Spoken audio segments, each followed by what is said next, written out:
Welcome to the Burns Perspective. I'm your host, Taylor Burns. Join me as we talk to athletes who are striving to be the best that they can be, coaches who aim to be the coach that they needed when they were younger, and join us as we entertain various topics on holistic athletic development.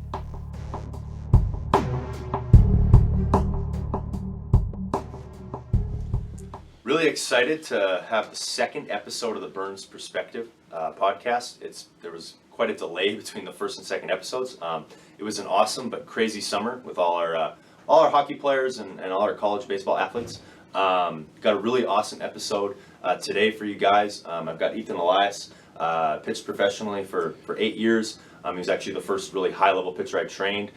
He's our pitching coordinator here at AHP. And then I've got my brother, Connor Burns, who had a really successful collegiate pitching career. We're going to kind of bring to you a sort of round table format, kind of discussing the best coaching and the most formative advice we received when we were in high school. Obviously we work with a lot of teenage athletes, and how that coaching helped us, find some success on the mound, and then how it also, kind of has impacted us as coaches now, looking back and now working with that population primarily. So, without further ado, I'm really excited to bring the second episode to you guys. All right, guys, thanks a lot for being here. I think there's a lot of things we could talk about. I thought it would be good to sort of, for your first appearance, we chat a little bit about maybe the best coaching we received on the pitching side of things while we were in high school. Obviously, we work with a lot of high school pitchers, and so I think we could have a decent discussion about what actually helped us when we were that age. So I guess, Ethan, do you want to maybe go first, kind of the biggest thing that maybe jumps out to you? Well, I guess the most important thing was taught to me from Josh Sawatsky, would have been loving to pitch inside and being really comfortable pitching inside. He always talked about the metal bats in college and how even if they caught the end of it, it was still had a chance to go. If you get to the skinny part of the bat, you'd be a lot more effective. And if you didn't learn to pitch inside in high school, you're going to have a longer learning curve in college. And then I guess the other one would have been from Cam Houston, was 95% is your 100%, where it's you got to try to throw hard, but you can't overthrow in those moments. And it's really tough to wrap your head around it to get to the point where if you're a max effort 85 guy, to be able to pitch at 82, 83, 84, not be 75, 76, just for the sake of throwing strikes. And also and vice versa, if you throw 85, not trying to throw 86, 87 in game all the time. You got to feel for it and then kind of earn those spots and those 0-2 counts, those 1-2 counts where maybe you let it eat a little extra and get to that 85, 86. But really 95% is your 100%, and then pitching inside would be the two biggest things that stood out for me. Awesome. Good stuff. I mean, and the 95% thing is definitely interesting because we know, that a lot of times thinking 90 or 95%, we're actually going to throw the baseball harder. We need to be loose to be explosive. Like, analogy I like to use is just the best sprinters in the world. There's no tension on the face. It's loose and explosive, like ballistic. So I think that's key too, is getting kids to learn how to, that tiny little bit less is actually more. Yeah, exactly. Okay, Connor, what about you? Well, Taylor was my pitching coach, so this is about Taylor. But big thing I think was early on catch play. The importance of catch play. Obviously with pitchers, you only get X number of throws per day. It's not like hitting where you have the luxury of being able to take a ton of T-swings, front toss, that type of thing. You really have to really hone in on your catch play and understand that every throw matters. Simple stuff, aiming for a spot every single throw. I think one of the big things too was, I had a really good changeup, and I think it was a process of, on the way out, throwing that changeup in long toss and pretty much like mixing it in every second pitch. That was a big thing. I think with all pitchers, it starts with catch play. That's where you're going to get better, right? You only get probably 2 times off the mound a week. One of them's in game. You have to be 100% convicted in your catch play. I think playing off Ethan was pitching inside, and the understanding that the slower you throw, the more you need to pitch inside, which I think a lot of people don't really get. But just owning that inside of the plate, like as a hitter, the probably the hardest pitch to hit is going to be an inside fastball low, right? Everything over the plate, you can extend your barrel and you can get lucky with it, but inside, like, you have to be very, very good at keeping your hands inside. So I'd say those two things really, really elevated myself, especially in grade 11. Yeah, I mean, I think it's obviously cool hearing you say what maybe stood out to you the most all these years later. And I mean, I agree wholeheartedly. The ability to command the fastball inside is if it's not step one, it's step two, because step one would be command the fastball in general. Everything else works off of that. That's going to be arithmetic or algebra. If you can't command your fastball where you want to, it's going to be, really difficult to have success at any level. Really. Yeah. And I touched on that too. Like, when I think about my, like, probably first year where I actually was legit in high school, I didn't really have any other off-speed pitches. It was just my fastball. And I just located it. And I didn't really get a lot of strikeouts, but I got a lot of balls in play and let my defense work. And it was just pretty much locating it inside all the time. Yeah, absolutely. And it's interesting now with, all the pitch design and everything, and even at the highest level, the pendulum is starting to swing back to, can you command your fastball in the 4 different quadrants? It's interesting how the more things change, the more they stay the same, and all the tech and everything and all the information that we have are at the highest level what they have, and it still comes back to, can you throw a fastball where you want to, when you want to, right? I guess I'll go. So for me, I was lucky enough to have a lot of really, good coaches in high school. I think if I could only pick one, I was actually really lucky to have, it was a guy named Johnny Christian. Right before my grade 12 year, he had just finished his college career. So he could have only been 22, 23. He pitched at a small Division I down at Louisiana, Centenary College. And he came in and, for a lack of a better term, I guess, like, as a 17-year-old, he was intense and he was kind of cool. And I still remember, he taught me a bunch, but the biggest thing, and really, unfortunately, he only coached me for a couple months. And I think in October, he ended up having to take a full-time job, and that was it. But those 2 months were massively impactful. And I just remember him saying, pitching simple. You get on the mound, you pull your hat down, you go to work and deal. And it was him talking about basically this FU mentality. It's the first time I'd ever heard somebody talk about having an FU mentality of, saying to the hitter, I am better than you and I want to blow your doors off. And I think that really led me or laid the foundation to have some success later on, especially, when failure comes, you have to be able to lean back on. I just think that having an intensity about how you go about attacking hitters. So I guess then, with kind of, we touched on maybe the most formative piece of coaching we got in high school. Maybe the answer is the same, but Ethan, you went on and had a really successful professional pitching career, and Connor, I mean, you were a 2-time all-conference pitcher in college, and I think went 7-1 as a freshman or whatever. So maybe what maybe didn't hit home in high school that later on you looked back on and went, oh, okay, like that makes sense now, or it really laid the foundation, I guess. Anything that maybe jumps to mind, or like, an example I'll give is, I've been doing this a long time, and sometimes, 2-3 years into a college career, I'll have a kid come back and sort of say to me, like, I kind like the mental game talks. So like, I didn't really buy in. It wasn't until my second or third year of college where I'm like, okay, I get the importance of this. Or sometimes it's, not until a college coach says it and says the same message, or in your case, like a pro coach, and be like, oh, like, okay. I guess for me, it would just be the work off the field and how much that does relate to the success on the field. Obviously we had a pretty intense workout program there, throughout high school, but it just wasn't quite the same as when I came back in my pro career and started training with you. Everything was much more detailed, and it just really helped. It helped a ton get the velo where it needed to get to, and then also just the endurance and the work capacity. I was able to work harder and do more stuff in between starts, maybe throw more pitches in between, and really just kind of set the foundation to go out there in the game and just feel ready to compete and not have to worry about, man, I'm tired, or man, I'm a little bit banged up right now. Do I got what I need? I would say, yeah, just the work off the field and how critical that is to being able to play for 140 games, which is a minor league season. Starting 23, 24 games a year is a much different beast. And if you're not prepared off the field, you really got no shot to be successful day in and day out, or have any sort of consistency throughout those long seasons. Right. Connor, anything kind of, is there anything you didn't listen to me about that you're like later on?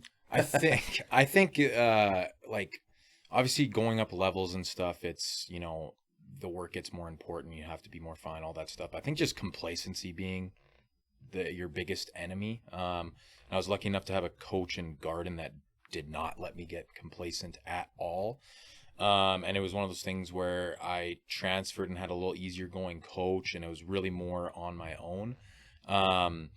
That things kind of went by the wayside, and it's understanding that it's not just going to happen. You're not going to just continue to be good. And you have to continue to work to get better and better. And yeah, I think I did. The big thing was just I let myself get complacent. And wasn't that like I didn't work hard, you know, when I was playing catch and all that stuff, but I think it was a little bit too, we talk about it a lot. Like I was a big FDS guy, which is our fundamental drill series with pitching. And it's just 3 drills 5 times every single day that I did forever. And then for some reason, I stopped doing that. I don't really know why. And I kind of stopped journaling. And I almost thought I was at a point where I was like, oh, like this stuff's worked. I don't need to do this anymore. And then suddenly you don't do that every single day. And then it's, you know, 6 months in, you're starting your year, and then that stuff adds up. And, you know, and it's until you kind of have a really bad outing, you get kind of punched in the face. It's like, why did I stop doing that? Yeah, I mean, it's kind of cliche, but the whole idea of like, if you're not getting better, you're getting worse. But I think with that stuff, it's important on 2 levels. Like I think, you know, you need to be striving to constantly improve, to improve. But I think even more than that, you know, it's when you feel like you're improving, it builds trust in yourself in those big moments and all that stuff. You need to feel like you're working hard and you're doing the work you need to do to get a little better every day. And when you compound weeks and months and you feel like you got a little better today, you're building confidence and all that stuff. And I do think sometimes like, so the FDS, we have our 13, 14-year-olds do it. And it's like, I think sometimes maybe you and others, you almost feel like you like graduate from that stuff. And it's like, as soon as I think in anything, any sport, or even like once you think like, I've got this figured out, and you can maybe just coast a little bit, the game is going to punch you in the mouth. Mm-hmm. And you know, that can happen at any level, really. Yeah. Sorry, just to add to that, like, I think there's a reason, like, I know that we're talking pitching, but just on the hitting side, like seeing, watching one of those videos of like Freddie Freeman talking about his tee work, and it's like very, very simple stuff, but like I'm sure he has been doing that since he's been 13, 14, and he's one of the best hitters in the world, and he still does it every single day. So 100%. I mean, you know, from a strength and conditioning context too, to kind of like zoom out and use a different example, you know, I'm lucky enough to train a number of like really advanced athletes in different disciplines, and like obviously there's elements of their program that are extremely advanced, but I have some really advanced hockey players that aren't that advanced athletes off the ice. And, you know, even the ones, you know, we'll use Eric Sabrowski as an example. Like he just obviously everyone knows he broke into the MLB, and you know, there are some advanced things in his program, but like we still front squat, we do dead bug variations. Like 80% of his program is just kind of doing the simple really, really well. And you can extrapolate that to any, you know, skill-based sport too. There's a reason big league infielders do short hops every day, you know, and there's a reason that, you know, pitchers still play basic catch and do the basic. I think the best do the quote unquote simple or the quote unquote basic better than anybody else, you know, over and over and over. And then they earn the right to add those, you know, really complex or really advanced elements to their training, you know, around the edges of it. Okay, I think to kind of close things up, or the last question I want to pose to you guys, and actually this one kind of just popped in my head as we're talking here. I didn't have this one planned. You know, and it has to do with Eric. So obviously pretty incredible getting to see him pitch on TV, and he's off to an amazing start. We just rewatched his outing from last night. He went an inning and a third, and shutout again. So obviously all of us, it's so cool to see somebody that we know and care about so much reach the pinnacle, and do something that's so rare. All of us had that goal, and came up short. Ethan obviously quite a bit closer than us. So my question to you now is, I want you to maybe imagine you could give advice to yourself heading into maybe that last season, or maybe 2 seasons left where you still had a little bit of runway. What if you could only give that past you one piece of advice that maybe could have, let's not say maybe make it all the way, but got a little further in the game? You could have given your that version of you back in time one piece of advice. What do you think would have moved the needle most to maybe gotten a little closer to that goal? For me, it would have been, you're not going to make the big leagues today. I put a lot of pressure on myself in my high A year to be perfect. I kind of set a goal to be in Double A by, it would have been June or July, like halfway through the season. And obviously the season didn't start the way I wanted it to. It was a different beast. The ground was harder, the air was lighter, everything seemed to be getting through. Some strikeout numbers were good, walks numbers were great, but I wasn't getting the luck off the bat necessarily that I needed. But I felt like every outing I needed to do more. I needed to make up for the last outing to really reach my goal of ultimately playing in the big leagues. So it just would have been stick with the process of pitching and learning how to pitch a little bit more in those moments. And you're not making the big leagues in one outing. It's going to be the culmination of a whole month, 2 months, 3 months, a whole season. So I guess that would have been really my biggest advice to myself, especially looking back on how my career ended and how close it felt, but far away it was, I guess, with that. But yeah, it's a marathon, not a sprint. And you gotta work as hard as if it is a sprint, but understand that it is a marathon. You got to give yourself a little bit of leeway when you're not perfect, which inevitably in 140 games, you're going to have streaks of good and streaks of bad. So that would be it for me. Yeah, I mean, I think we talk a lot with our pitchers, like control what you can control, right? And that's true in the game, but it's also true like in that situation, like, you have no control of getting promoted or not. Yeah. Like it's entirely under your control, but you have to, I guess, like, if there's a minor leaguer out there just thinking like, well, David Price said, if you don't like it, pitch better. And like, if you feel like you should be promoted and you're not getting promoted, it's like all you can do is just continue to pitch how you're pitching and pitch better. And eventually, if you pitch good enough, you're going to make it. Yeah. At any level. If a young kid, if you want to be a starter and you're a reliever, pitch better in the innings you have. Pitch it better in the opportunities you get, and eventually you're gonna get those meaningful innings. Well, one thing I kind of left out, I just remembered actually, is I felt like I needed to do so much more than I was doing that I actually added a bullpen session that I would just come in and throw bullpens by myself I'd put up a tee, I'd throw to a ball, because it's something that I learned back in rookie ball that helped me.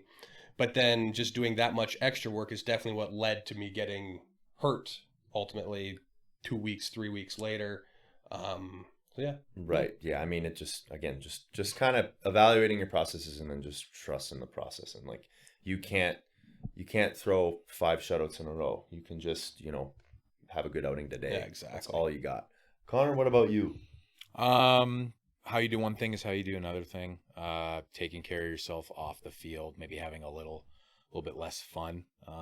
Yeah, I mean, right. I mean, my players, and you guys have heard about my junior year like way too much, but yeah, it seeps into on the field, right? Like I think, I took care of my stuff in school, but I definitely wasn't saying I was very organized with it, and my nutrition sucked, and like I said, I had a little bit too much fun, and then 6 months go by, and then you're not pitching how you want to, and then it's, what am I doing? Like I said, I was alluding to before, it's the complacency, and it's understanding that it doesn't really matter what you did last year. It's a completely new thing. And as you go up the levels, you need to work harder and continue to get better at different things. And I definitely just let things go by the wayside and didn't have a year I wanted to. So it definitely would be like, hey man, like let's lock in the nutrition.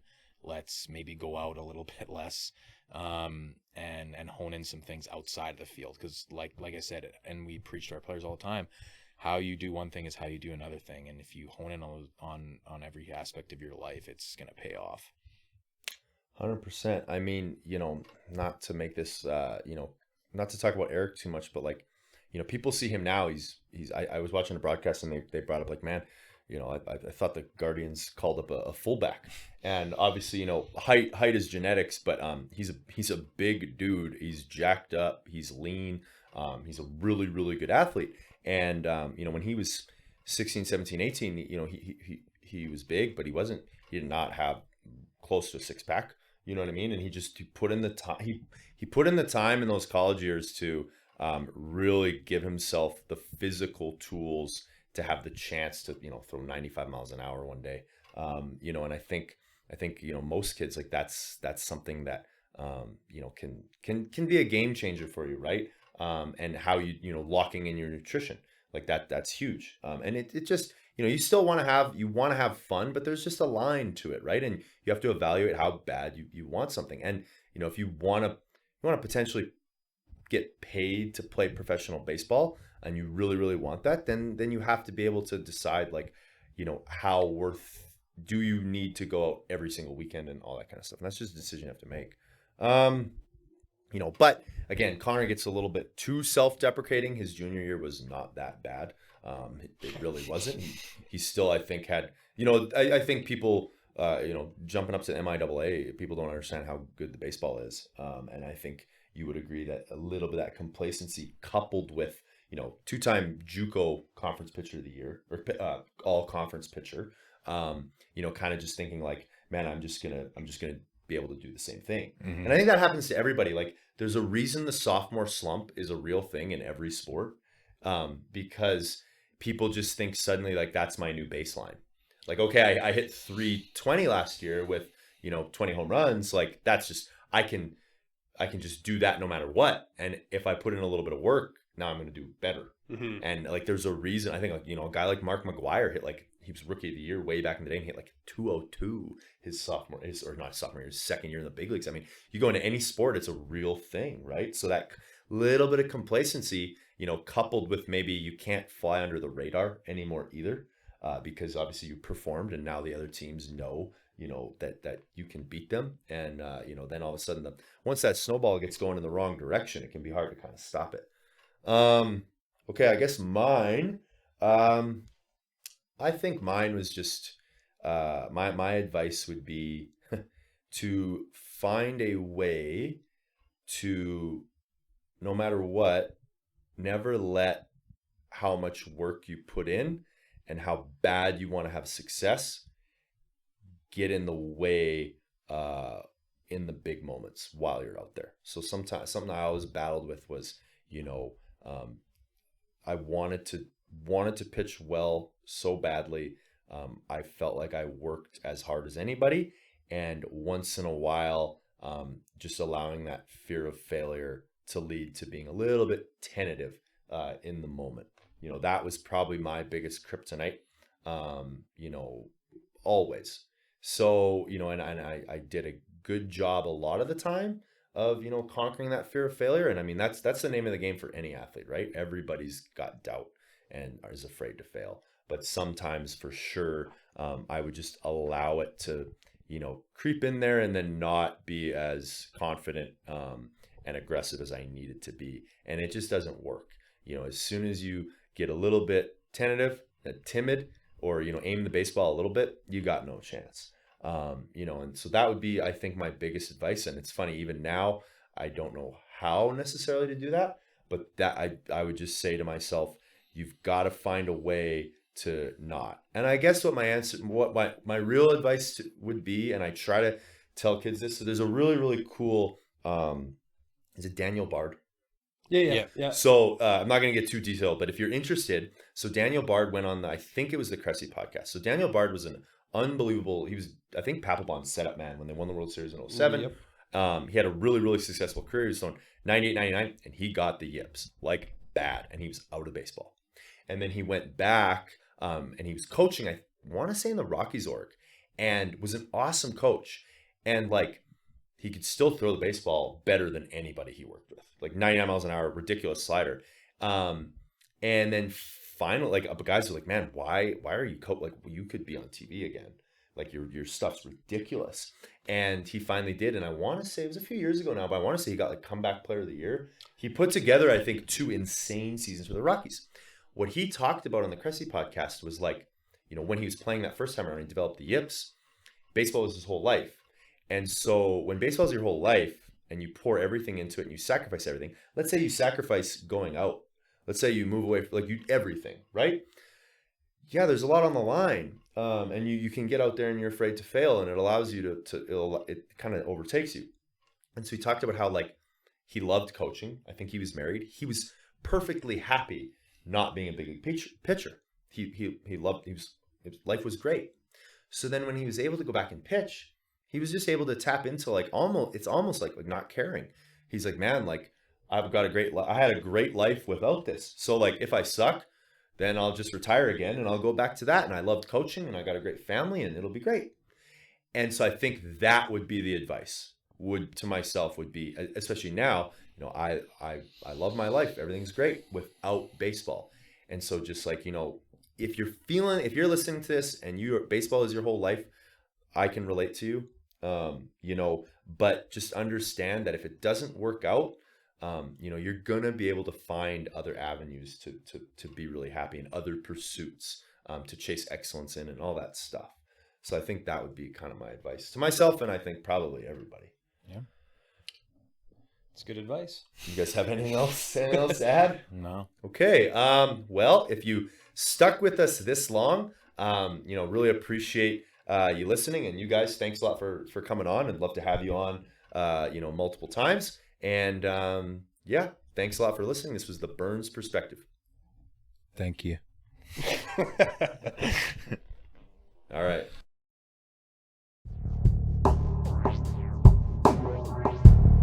That's a wrap on today's episode of the Burns Perspective. I hope you enjoyed it.